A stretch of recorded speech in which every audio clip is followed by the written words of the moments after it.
Welcome, jesters. I'll try to keep this a short one. Was going to make this a couple days ago. Glad I didn't, because now we have, Kamala's book to consider, and I'll put it to you this way. More so than ever, I am willing to stand by everything Charlie Kirk said. All of it. Everything. Everything he said.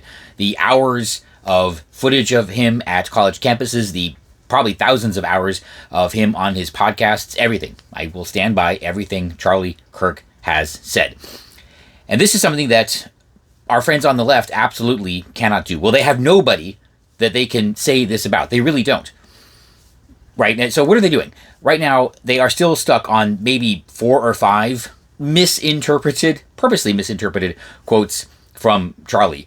Right? The stuff about Ketanji Jackson Brown, whatever her name is, Sheila Jackson Lee, Joy Reid, or whatever, the pilot, the Civil Rights Act, empathy, all that kind of stuff.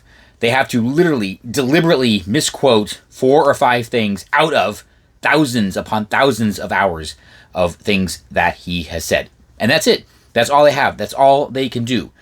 But we're actually doing pretty good. We can stand by everything that he said because he was right. He really was. People say that he could have been president. No, I think he could have been the next Rush Limbaugh, actually. All right, well, feel free to argue down below which is more important and culturally consequential. But put it to you this way.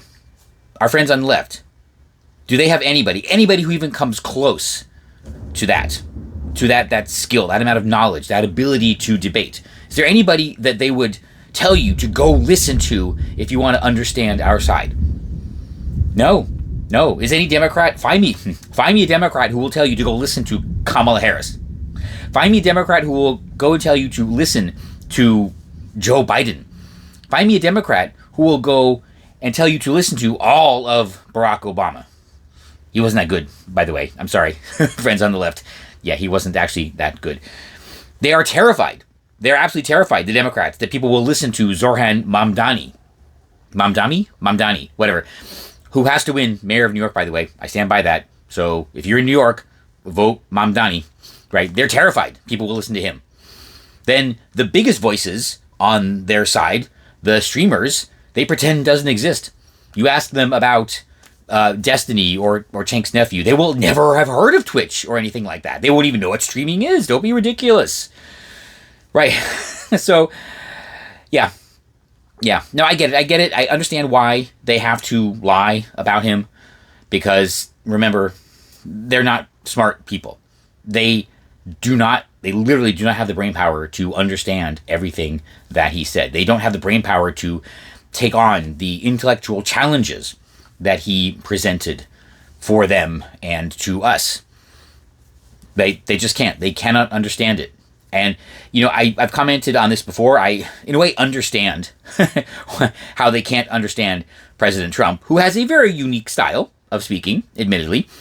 I understand him. We understand him. I have no problem understanding everything the president says, not one bit. But you can forgive people for not being able to follow. But Charlie? No. He was probably the most understandable advocate for our side that we have had in a very, very long time. A few years, in fact. But there you go. I'm willing to stand by everything Charlie Kirk has said. They cannot say the same thing. I'm right.